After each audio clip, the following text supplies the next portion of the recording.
This is the Dallas Morning News. Hello, everybody. Welcome into SportsDay Insider, presented by the Dallas Morning News. I am Kevin Sherrington, joined by my pals Evan Grant and Joe Hoyt, who are just coming off, as we're taping this, the Cowboys fiasco out at Jerry World Monday night. A game that the Cowboys lost to the Cardinals, which, you know, is kind of what they do. They lose to the Cardinals at Jerry World, but usually that's with Kyler Murray at quarterback. This time it was Jacoby Brissett. I guess it doesn't really matter who the Cardinals quarterback is. They just can't beat them. And then, of course, Jerry Jones made a circus out of everything, even more than usual, with hints of trades and other things and announcements about the Stars playing out there in his palace. So it was a big night for Jerry, making all the rounds. But I guess let's start off first with just the game itself. Joe, how in the world is this team losing to the previously 2-5 Arizona Cardinals at home with a backup quarterback? Yeah, I hate to paint it as something other than what it was, and that was a Cowboys failure again, right? But I will say this: the Cardinals were not that bad of a football team. You know, they had a lot of close losses. You know, yeah, they had 5 games they'd lost in a row, but it was against some good teams where they had some good competition. So this team that they played wasn't bad, right? And Jacoby Brissett had been playing pretty good ball for him. They might even have a quarterback competition there in Arizona moving forward a little bit and trying to figure that out. But realistically, it comes back to the main root of the problem that's been the thing for the Dallas Cowboys this entire season, and that's a defense that struggles mightily, that is inept, that needs so much work and help. I mean, and early on, they showed signs that maybe they'd be a little bit better. You know, they were sending some blitzes. They were running a lot of 5-1 kind of front concepts, something that Dan Quinn used to run a lot. So I think that that's one thing maybe Schottenheimer had a little bit of influence early on, was saying, hey, let's make some changes to kind of acquiesce to what kind of personnel we had. You know, they had a lot of 3rd and longs they forced early on, but then you kind of saw the tone for the rest of the game. They weren't going to stop anyone on 3rd down. Arizona finished 7 of 13. It felt like they were 15 of 15 on 3rd down, and it didn't matter if it was 3rd and 2 or 3rd and 25. That the Cardinals could do whatever they wanted on 3rd down pretty much. The defense, once again, had a lot of big plays against them. And Evan can kind of attest this, I think, too. You know, this was the lowest I saw the morale of players at halftime that I've seen all season. I use the word uninspired at halftime. You know, and then that first defensive drive where they give up 75 yards in 3 plays and a touchdown. Jacoby Brissett's talking about how easy it was to score on them. I mean, think about that. A backup quarterback, you know, that is talking about how easy it is to score on your defense. And I think that that's kind of a testament to where they're at. Offense didn't do enough, right? But realistically, you know, they were put in some positions once again, I think, where they were forcing things. And ultimately, you know, that ended up being their downfall. Kevin, you know, I was on assignment out at the Cowboys game. You want to ask me how they lost? Well, Evan, first of all, I think that people are going to have to get their heads wrapped around the fact that Mr. Baseball is out there, you know, at Jerry World, where they don't play baseball. They play hockey out there, and they play everything other than football out there, yes, Kevin. they do. Actually, let me take that back. They play everything other than defense out there. Yeah.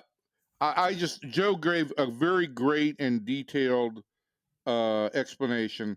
For those with shorter attention spans, let me just say this: defense sucks.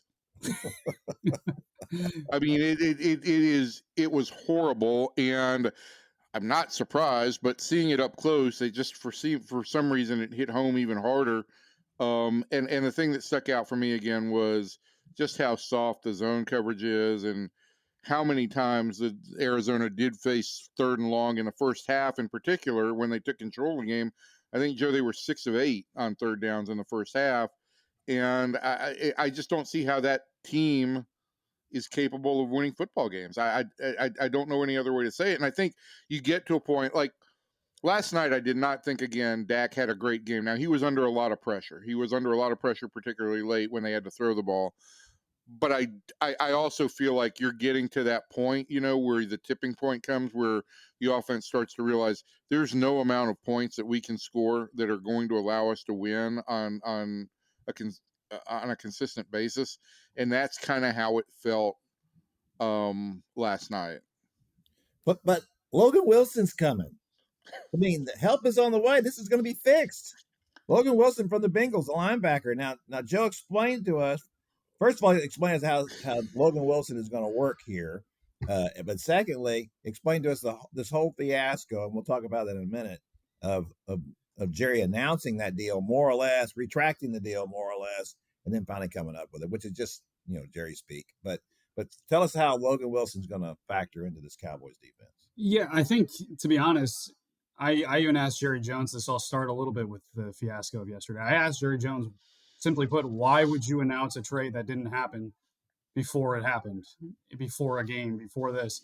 He didn't give me a good answer, frankly. And I think ultimately, yeah, shocking. I think ultimately what he did yesterday is a disservice to what he ended up actually doing. I think that Logan Wilson actually, as a trade acquisition for them, is a good move. I think what they did, giving up a 7th-round pick for a guy that you can control for multiple years, a guy who was a captain for the Cincinnati Bengals, and I know that he's had his playtime decrease recently. They ended up kind of going with another rookie linebacker ahead of him recently, but this is someone that still kind of has the pelts on the wall for them in Cincinnati. He's a captain.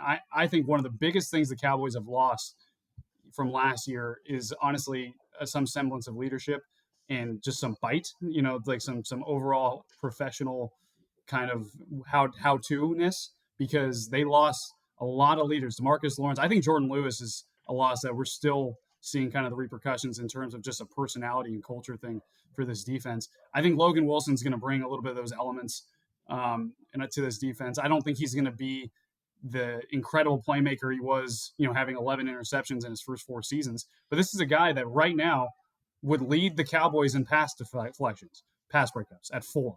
Like this is a guy that I think is gonna come in, and the one thing he's not gonna do is he's not gonna miss assignments, he's not gonna miss gaps. I think he's gonna see scheme really well. He's gonna make his reads. And the other thing too is I think that this is one part of a linebacker overhaul they're about to have. I think their starting linebackers against the Las Vegas Raiders the next time they play after this bye are going to be Logan Wilson and DeMarvion Overshown. I think that's a huge upgrade, frankly, from where they were with Shamar James and Kenneth Murray, on Monday night. So I think the move is actually really good. I think Jerry Jones did an absolute disservice to that move by building it up like he did, kind of in the sake of being in the spotlight for 24 hours before the deadline. Evan was there too. The amount of just word salad that we had last night, I think I can go on a diet now, because it was incredible just to see how Jerry kind of spun these things, did not answer questions. And ultimately, he even was honest with us. I'm talking in circles to you guys right now. And that's exactly what it felt like. For sure, he knows that he's doing that. But I will say this. I can remember back in, just real quick, back in the 90s, I was interviewing Jerry for a story of some type, and just me and him in his office. And he's walking around the room and talking to me, and it is just nonsense. But at that point, I don't think it was intentional nonsense. And at one point he asked me, how does this sound? And I said, it doesn't sound like anything, Jerry. It just, you haven't said anything. And I kind of even felt sorry for him back then. He has now perfected that as an art form. When he doesn't really have anything to say or want to say, he can't just say that. He can't say, well, I can't tell you that. No comment. He is just not predisposed to do that. So he comes up with this mess instead. And in his mind, even though he is not a good communicator, he knows what he's doing when he's doing all this stuff. And that's really the unfortunate side of all of it. Oh, I don't know about last night, because I think he got carried away with the whole Stephen A. circus and wanted to give Stephen something. And so he said, we had a trade. And I think what in fact had happened is the Cowboys and Bengals had conversations, had basically agreed this is what it would take to get Wilson. Let's sleep on it, and we'll come back tomorrow and file the paperwork. And then I think probably after the game, he had a moment of, do I really, even if this is an upgrade right now, do I really think this is going to help the team? And he had to try him back out of it. And it was again, I said to Joe that the one straight thing he said after 14 minutes of talk was that, yeah, I'm talking in circles to you guys, because he couldn't just explain it straight up. We've got a trade that we can make. We were going to sleep on it and come back tomorrow once we've had a little bit of a chance to digest all this. It was that simple, and he can't just say it that way. And I do think it all goes to this entertainment thing. He had Stephen A there. He was going to make the most of it. He wanted to give him something juicy that people would be talking about. So that's what he gave him. And I do agree with Joe. I think it does a disservice because now, unless you go out and trade for the biggest name in the game, it looks like the trade loses all its juice. I mean, in the public domain. Yeah, no doubt. I mean, I think that's all part of the deal you just talked about. Is that Logan Wilson's a nice addition, but it's not what the Eagles are doing. And the Eagles go out and made 3 deals, including bringing in a really nice edge rusher and Jalen Phillips from the Dolphins. That's a much bigger impact. That's a former first-round pick than what Logan Wilson is. So, but Jerry can't miss the opportunity to make news and to try to, because he is P.T. Barnum. So let me ask you this. So let's float this proposition, because I'm tired of just talking about how bad the Cowboys are, because they are really bad. And this is a team that at this point at 3-5-1 is, even if I was counting this when I said the Cowboys would finish the back half of the season 5-4, I was counting that as a win, the Cardinals. So now I got them at 4-5-1, and I'm not even really feeling good about that, especially after losing to Arizona. So this is a team that should be planning on trying to tank at this point, and of course he won't do that, but that's what it should do, and trying to get the best pick possible here. But I want to talk about this, Joe. Explain to our listeners a little bit about the process here with Jerry as the GM and owner. I mean, everybody was upset last week when he talked about exploring gas fields and $100 million deals, and he'd rather talk about that than fixing his defense. I think that is my theory on Jerry has always been, yes, he cares about making money, but winning makes him money. The 2 things that drive him in my mind are, 1, he wants to prove he can win a Super Bowl, win a Lombardi trophy that doesn't have Jimmy's fingerprints all over it. And 2, if you believe that he's all about making money, you have to understand that, winning makes him money. If the team is good, he's going to make more money than he is if the team is bad. So it's counterproductive to say he doesn't care about winning. He does care about winning. He cares about a lot of things, much like Mark Cuban, who ended up, before he finally sold the team, venturing out into a million different things and not spending as much time around the organization, which was actually a good thing, for at least for a while. So tell us how much you think that Jerry is really involved in the day-to-day running of the team, and how much impact he actually has on that, and or if it's more of a process of, this is the framework that Jerry has. These are the things that we know he wants, and this is how he does business. And therefore, maybe people like Will McClay are just boxed in. Yeah, I think one thing I would say, it kind of goes back almost to the Logan Wilson point too, is I think Jerry Jones also does himself a disservice by talking about, and is talking as much as he does about all these things, because I do think he wants to win. I genuinely think that is something that he wants to pursue. I think he's passionate about it. You talk to people around him and they'll say the same thing. But I think when you're kind of wrap yourself around these other things, when you're, having conversations with the Wall Street Journal and poking fun about the idea of improving your defense and kind of feeding the narrative to fans that think they care more about this team than you, like that's kind of the aura that you're going to represent and you're going to put out there. So like, I think that the more he talks about it, the bigger of a disservice he does to his overall mission.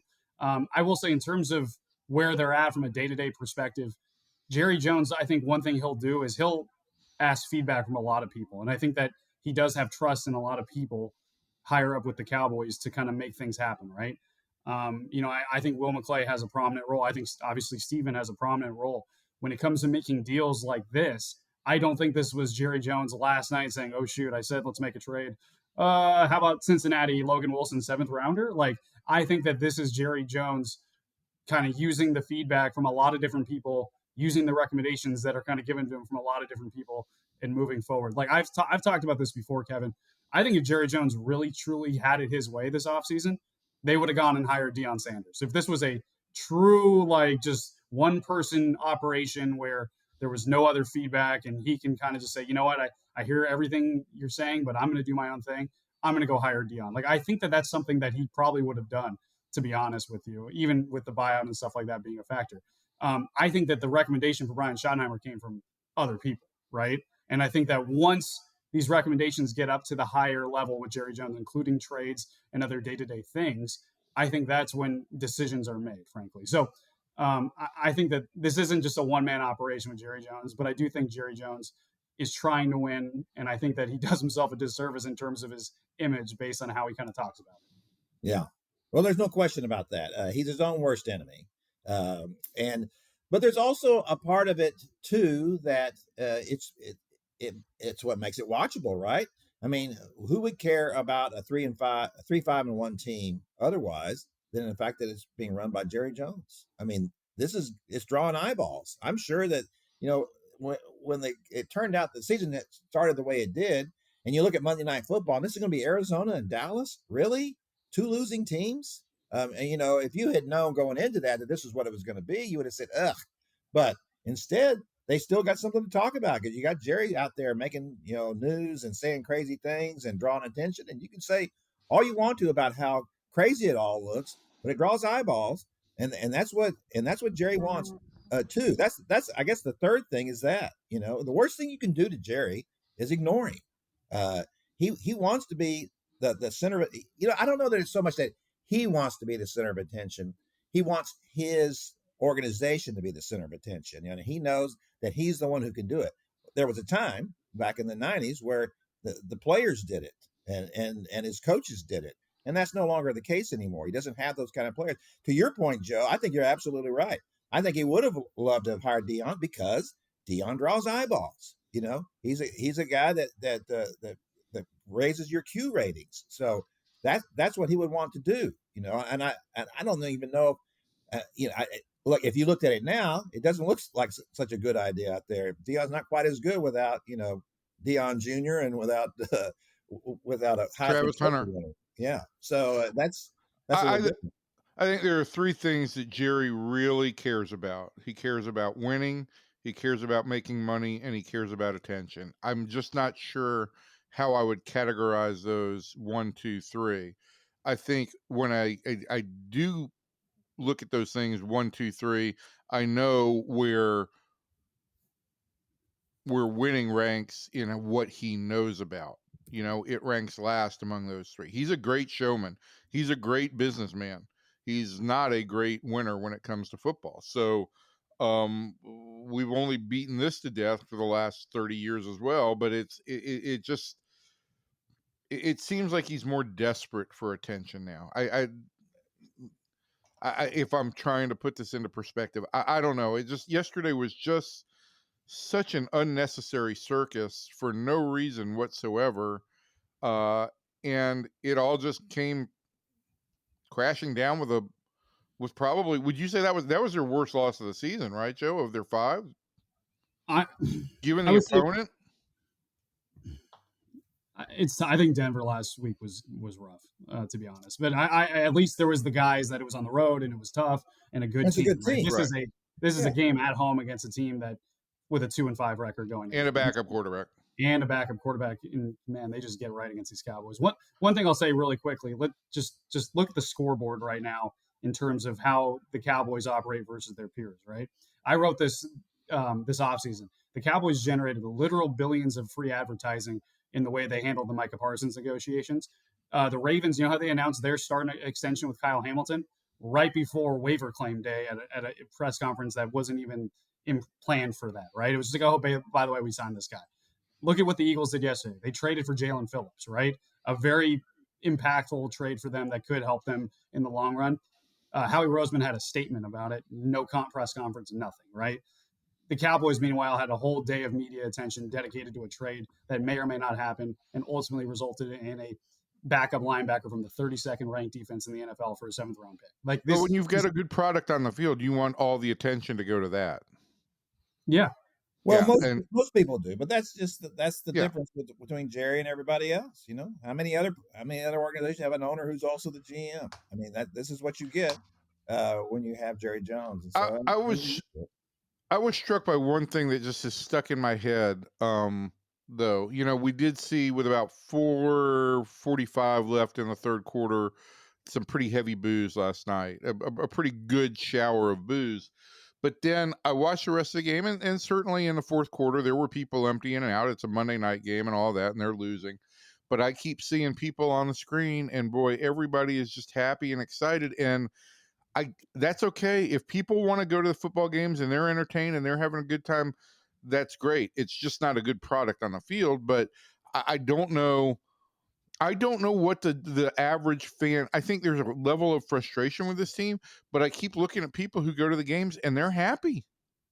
Well, they're happy to get themselves on the Godzillatron. Yeah. That's the deal, and that's another story. But one of the things I always said about that big screen was that why aren't they putting stats on there? Wouldn't that be great to put things on there and let the fans look at that? And no, and I think the reason is because Jerry doesn't, especially if they're losing, you don't want to see those stats up there.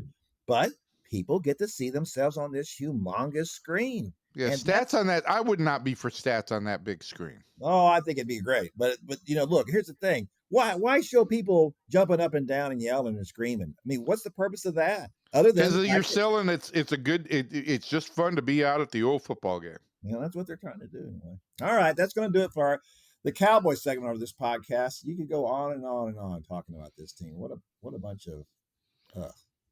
And that's what Jerry wants. Well, that's absolutely right. Just as long as you're talking about them, that's all that matters. Joe, we appreciate it, man. We'll see you next time. Yeah, we'll see if they make any other trades the rest of the day, huh? Yeah.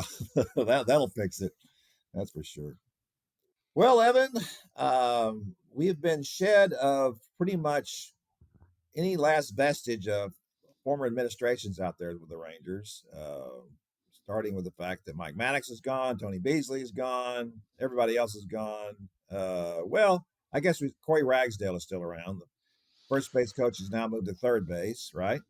Right. I think Jordan Teagues, who came up through the minor league system, is going to have a significant role in the pitching staff.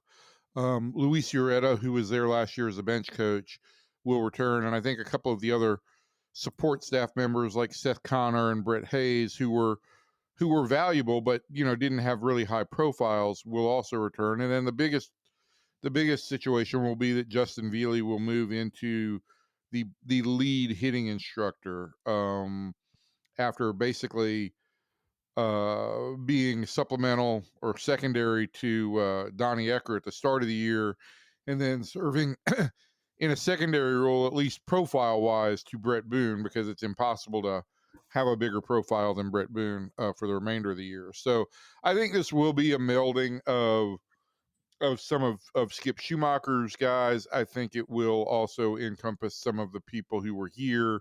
And I think in all,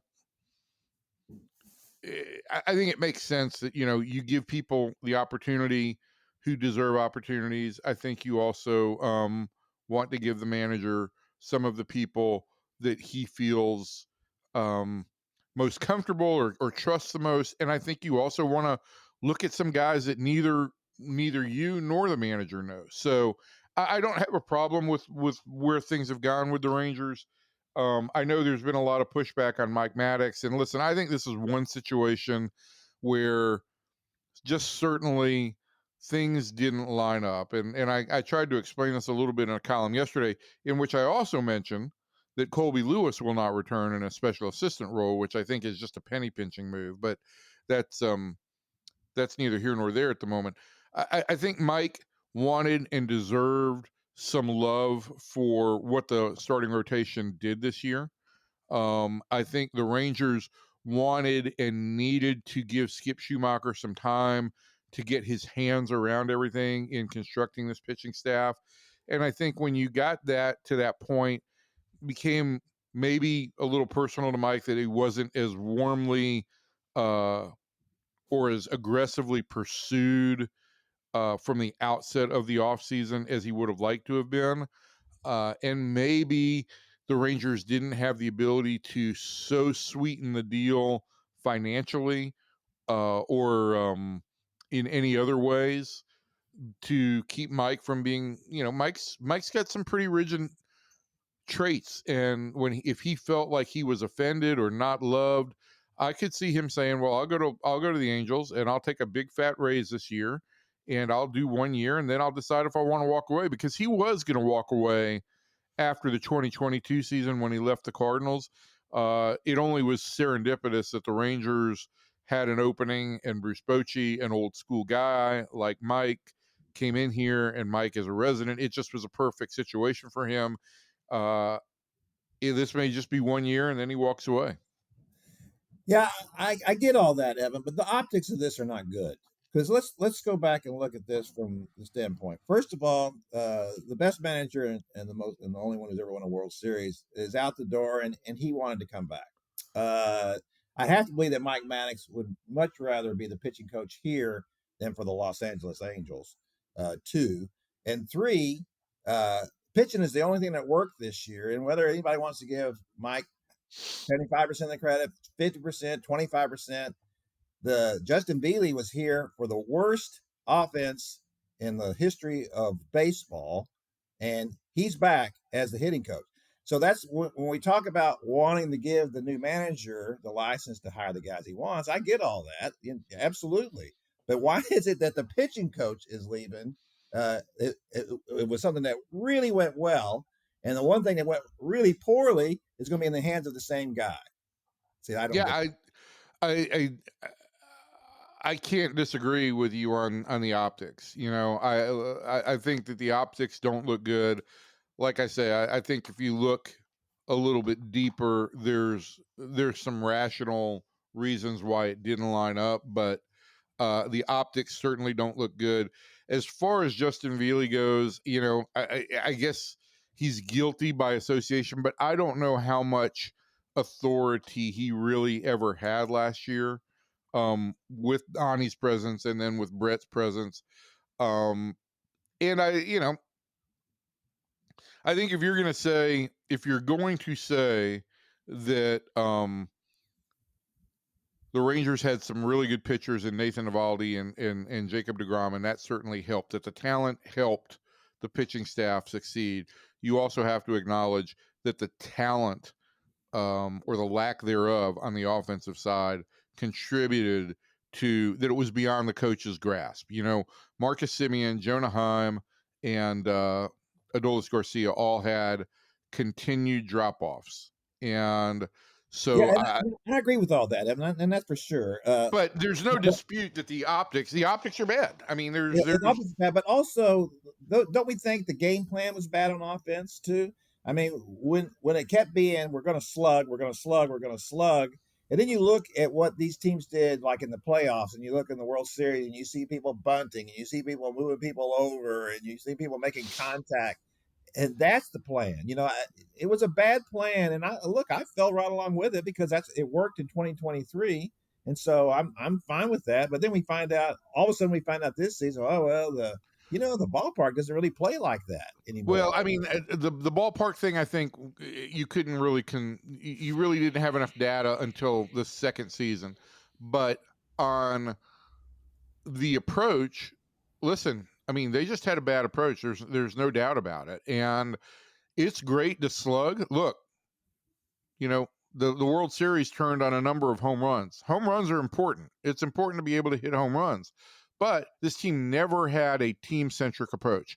From 1 through 9, this did not function as a team, and that is something that's got to change. And again, I think that's something that Skip is going to stress. And his and I asked him about this the other day, is the acronym that he gave everybody, the CAPE, communication, alignment, performance, preparation, and execution. I asked him where he came up with that, and I said, "Did you read it in a business book somewhere?" He said, "No, I kind of came up with it on my own." But I think the important one there that differs from maybe other things that we hear is the alignment purport of it, and that is, I'm going to communicate to my coaches exactly what I want, and we're going to get in alignment one way or another on what we want to say to these hitters, and that's going to be stressed. So, all right, very good. Well, that's going to do it for the Rangers segment of our podcast. We're going to move over now and talk to Lia Assimakopoulos. She is here. Lia wears a lot of hats for us, as we know. She wears the Stars hat. She wears the SMU hat. She She does arena hats. Lia, how many hats do you have anyway? Yeah, they keep me busy. It depends on the day. Yeah, it depends on what it is. All right, very good. Uh, so, Leah, do we? First of all, let's talk about the star situation and the arena and all of that. Give us a little bit of an update now. This has obviously been a very big story here the last couple of weeks. The feud between the Stars and the Mavericks, and now the Stars are suing the Mavericks, and all kinds of stuff going on. And then, of course, there's the announcement, Sunday that they're going to play that Winter Classic out at Jerry World in 2027. So it's a little bit of everything. But let's start with if there's any updates on the legal ramifications between the Stars and the Mavs. Yeah, so the NHL commissioner Gary Bettman was in Arlington yesterday for that announcement about the Stadium Series game, and we got to talk to him a little bit about this ongoing feud between the Stars and the Mavericks. And I think it's kind of important to note that before Gary Bettman was commissioner of the NHL, he was third in command at the NBA for about a decade, so he has experience with both leagues. And yeah, he slammed the Mavs pretty good, called the lawsuit frivolous, said he thought there was really no, it was completely unwarranted, and certainly took the Stars side. And then he made a little bit of an announcement saying that he said the injunction had been vacated, and we spoke with the legal counsels for the Stars and the Mavs last night, and essentially learned that what he meant by that is there was essentially a temporary order that the Mavericks had requested to pretty much revoke the Stars' control of Center Operating Company, the company that controls American Airlines Center, while this before the trial and while this legal process was playing out. And the Mavericks and the Stars were able to come to an agreement on bonuses for arena employees. And when that happened, the Mavericks decided to drop that one request. So essentially, a piece of the lawsuit, or a piece of the legal filing, which was this injunction, was thrown out yesterday, but the lawsuit still very much stands. They still plan to either reach a settlement or go to trial. It almost seemed like what the commissioner was implying was that maybe this was being resolved and the Mavericks had stepped down, and that's really not what happened here. So we have heard that the trial is going to be in January. And they're kind of full steam ahead. Both parties still think that they are in the right here, and a judge might, or a jury might have to decide that.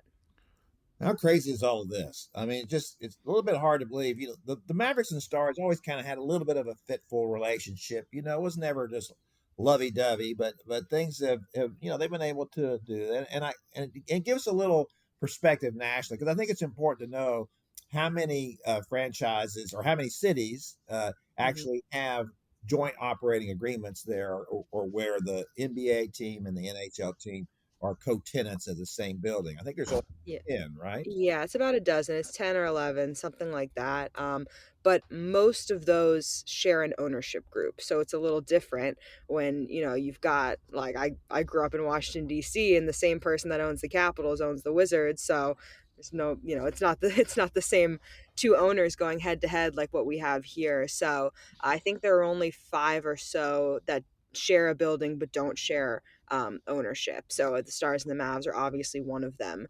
But most of those agreements and most of those arenas were set not in this century. So it's only Detroit and Dallas that they built a new arena and reached an agreement since the turn of the century. So it seems like any new building that's being built in the last 15 years or so has been hockey only or basketball only. So that's really the trend. And it seems like these teams are kind of splitting nationwide, and it's not all that surprising that the same thing's happening here. But yes, it doesn't seem like the other franchises in other cities have been able to make it work a lot better than what seems to be happening between the Stars and Mavs. It's definitely um, a little more hostile than I think we expected.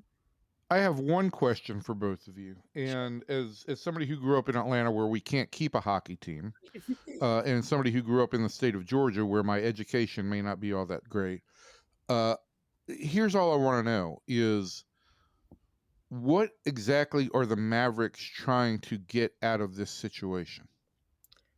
That's a great question. Our understanding, or at least the Stars' understanding, is the Mavericks want to still have control of American Airlines Center, and they want to still go build their new arena. So the Mavericks want to leave in 2031 and build their basketball-only arena, but they feel that because the Stars are in violation of this franchise agreement, that they should have reached a deal with the city where they can essentially maintain control over their old arena, get the revenue from that arena, but then also build their new one. So, and the And Stars, it sounds like, does it also sound like the second piece of that is they're trying to force the Stars into that longer term rental agreement so that they yes, become a full-time tenant? I mean, yes.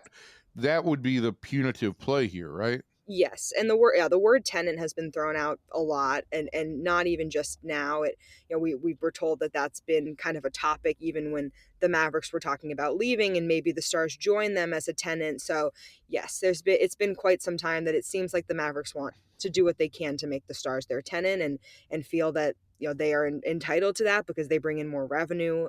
And block them from building their own arena. Exactly. Yeah, it's really ugly, isn't it? But I don't know why we wouldn't have expected this. And of course, I can go back to the I was out there at the arena, the Mavs game, when the announcement came about the sale, and that was just also surreal, all of it. And in my mind, the fact that Mark Cuban had sold the Mavs was just unbelievable to me. And yet he obviously misunderstood all the implications of it and what it meant. And he was telling everybody, "Oh, I will remain the governor. I'll still be in charge of basketball." Hmm. And of course, I sent him a text or an email saying, "When did you realize you would no longer have a say in how to run the Mavs?" And he responded, "This is one of the best parts about this. Is I won't have to deal with you anymore." So anyway, it was just amazing to think that these people from Las Vegas are not going to come in here and make a play. Look, they're pouring millions of dollars into campaigns across the state trying to get this overturned, the ban on casino gambling, and you can't expect them to do all that and think they were just going to come in here and sit around and watch basketball. You know, this is all a real estate play for them. This is all like a gambling play for them. It's a real estate and gambling play, right? And if they can get the foothold for gambling in Dallas first, they can potentially control the whole state if Oh, gambling ever comes in. you think about that. This is other than California. Where would you want to go? You want to go to Texas because all the gambling interests are in Louisiana and Oklahoma, and that's where everybody has gone. If you can And control then, that here, that's it's like the final frontier. So and this it's is what happens when you get in bed with people whose fortune is built on gambling. They are cutthroat. yeah. They are not local. They do not care about the local franchise or the local or local relationships. They care about real estate and gambling, and maybe in the inverse order. Yeah, no question about that. Leah, let's before we get out here, I want us to talk a little bit about because you and I were both out there at the hilltop on That was Saturday. a great picture of you, Kevin, carrying off the goalpost. I Yeah. loved it. Yeah, that was me hanging off the crossbar, going across like that. It was really good. I even looked like I had hair.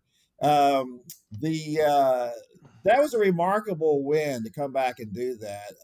And of course, Evan can kind of he gets it when Carson Beck makes a throw he shouldn't make, and Ahmad Moses got the interception. But I will say this: and Ahmad said after the game, I was surprised that he threw it. It's like, well, it is Carson Beck, but Ahmad Moses is a very good player, and he had great coverage on that play, and also, of course, had an interception earlier in the game. But that I got it. I had to tell you, I got an email from Lance McElhenney after the game, and talking about just how unbelievable it was in the experience of it. I'm even thinking about writing something about it. I'll have to talk to Lance, but it was just so great. He was talking about his brother was there, and his brother was crying, and they were talking about their parents, and because his dad, of course, was an NFL player, and his brother also played, and he said, what would our parents think about this, and he talked about how his son went to Texas Tech, but he was still excited, and he said he couldn't believe that Miami's in here, and this is kind of just isn't all of this just a kind of an affirmation of what SMU did, A, by going to the ACC, and then B, by putting all this money into everything that they've done. And as one booster told me, we finally feel like a D1 big time program again. Yeah.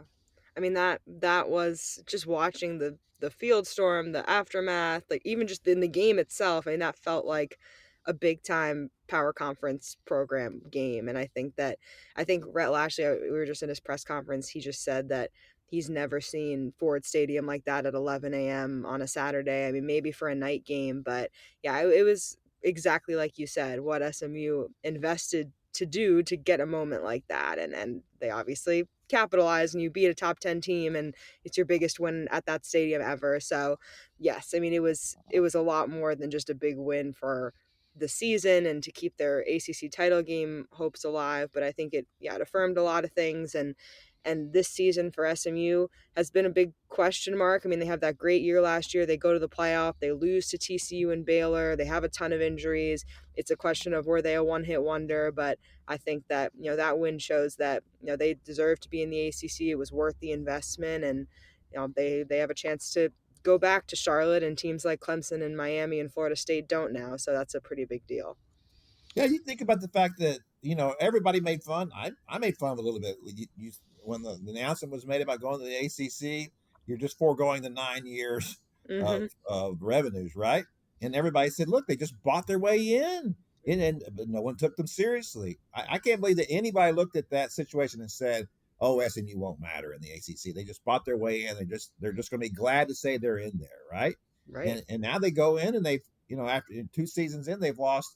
The Wake Forest loss, that was really bad, Leah. You think where this program would be had they won that game, as they should have. Now, Wake Forest is better this year. There's no question about that, but it's still Wake Forest. You can't lose to them. But still, so now this sets up the Louisville game, right? And I don't want to jump ahead here too far, but I don't have to do what coaches do. I don't have to take them one game at a time. That certainly sets up, and I'll be interested to see how many fans show up for that. Because for Louisville?